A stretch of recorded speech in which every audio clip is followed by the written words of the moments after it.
So how do you go about like training salespeople? How do you like find their strengths first and build around that?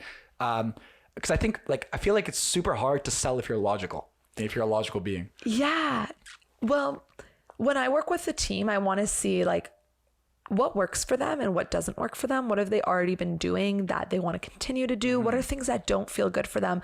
But I could tell you, somebody sent me a message yesterday, not a client of mine, but just sent a message after I posted something about never cold DMing because it's the worst marketing strategy ever. And she was like, I feel called out because I do this to 30 people a day. Like, ouch, like this is me.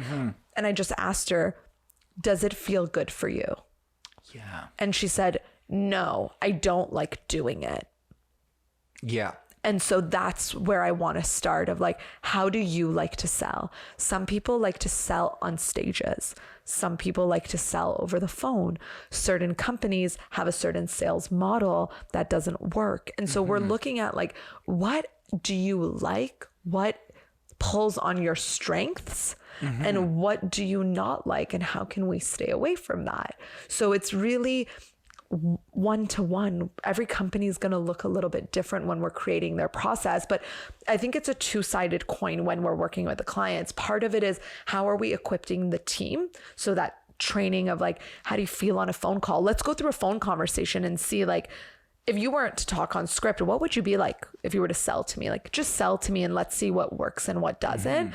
And I can tell you most times the sales rep already knows what's not working because they'll say, this is the part I usually get on. Yeah. And so they already know because in their feeling part of their body, it doesn't feel good. Yes. But then the other part of what we're trying to do, so it's not just not working with the team to train them, but it's getting a really good understanding of the client journey and their client so we can create a process that feels good to us, but also feels good to them.